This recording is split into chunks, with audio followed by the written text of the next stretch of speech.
7:32 right now. The 14-year-old gunman charged in the deadly shooting of an innocent girl is expected to face a judge today. More arrests expected in this case as the family of the 16-year-old Bronx victim prepares now for her funeral.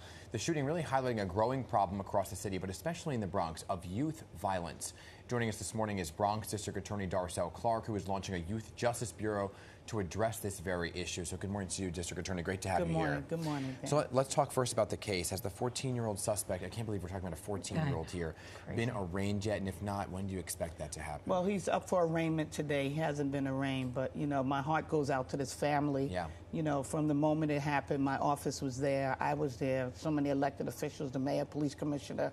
You know, this has to stop. Too many families I've met in this situation. Yeah, we hear the ages and we just can't believe it. But we understand that he was arrested because of surveillance video. You were able to see that video? Well, that's all part of the evidence. It's an ongoing investigation still because he's apprehended. We're looking for others, but that's part of the evidence that we have to use now in order to make the case. What were you able to see on that video, if you're able to tell us? No, well, you know, there was a fight in the schoolyard, and, you know, you see the shooting, and you see kids running for their lives, and, you know, that she was struck and killed. Yeah, she just happened to be riding by on a scooter, wrong place, wrong time, right? Yes. And you're looking to make other arrests. How many more people are you looking for?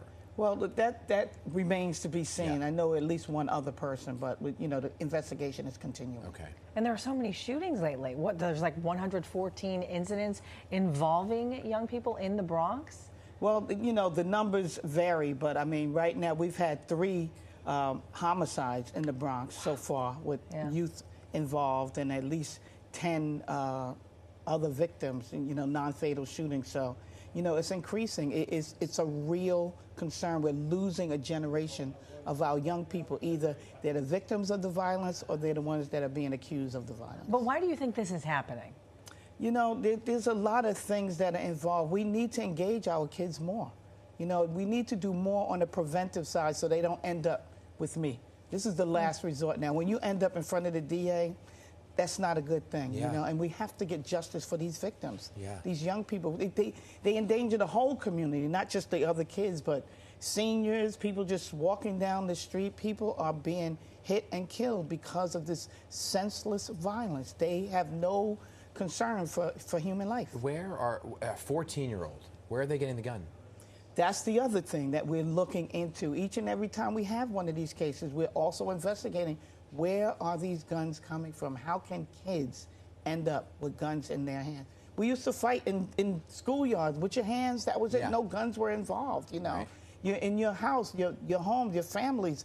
My parents, you know, they would stop and frisk in my house. Like my parents made sure nothing came into their house that they didn't buy for us, and nothing went out. And you know, we have to engage parents, give them the resources so that when they need help, that we can get it to them. We have to engage the kids to find out what can we do to stop them from picking up the guns. I have these conversations with them all the time. I started a youth. What do they say? What do they say that it resorts to? I understand kids are going to be teenagers. Yes, I remember somebody saying, meet me behind the pizza place so I can kick your butt. Yeah. I remember that. But so that's part of life. Right. But a gun, what are they saying to you when you have these conversations? I mean, they grow up in communities where they're afraid. They feel like they need to have protection. Yeah. Or, you know, they see videos and music and all things that are heightening this sense of, you know, and it's this 24 hours. It's the social media. Yeah. All of those things we didn't have when we were growing up. So that's what makes it different for them. But they don't all want to be involved in it. Sometimes they just get drawn into it because of the circumstances. That's why we have to do more to engage them. I started a youth advisory council 2 years ago. I had a summit, and I built it and I ran it to see what they had to say. And since then, this youth council has been helping me identify the issues and what they want and what they need. So coming up this Saturday, I'm actually having the second youth summit that the young people planned it this time. And so it's really going to be about the issues that they want to talk about, and hopefully we'll get some more solutions to this. What are they going to talk about? I mean, are they going to discuss gang violence too? Because that's a huge problem. The thing that they wanted, the 3 topics that they really wanted to talk about was teen dating, because there's violence there. That's when you're talking about the domestic violence. As young as teenagers, that's starting, right? The gang and gun violence. And then also conflict resolution. because we need to teach them that there's other ways to resolve their problems besides picking up a gun. DA, I want to talk to you while we have you here about some changes that you were in Albany fighting for changes in discovery laws and what that means, right? For some repeat offenders that are back on the street or cases being tossed. Did you see it as a win? I did. We worked long and hard on that. I give the governor credit for standing her ground and really to make it a priority, because it's a priority for all of New York. And particularly in New York City, we saw many cases being dismissed, and we really wanted to make sensible changes. We did not want when I say we, district attorneys, did not want to roll back all the way to where we were, because discovery is important, evidence is important, it should be fair, but it should be balanced. Victims needed to be protected, and these changes now will make sure that the victims' cases will be protected and we'll be able to prosecute the cases fairly. You think it goes far enough?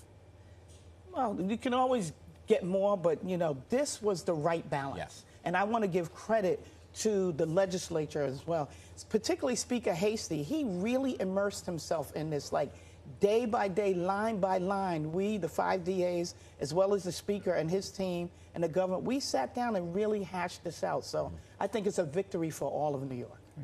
Well, thanks so much for coming in to discuss all these issues. We appreciate it. Thank you. Thank you so much. Come on back soon, okay? It's good to have you here. I know it's early, but it's good to see you. Thank you. 7:38.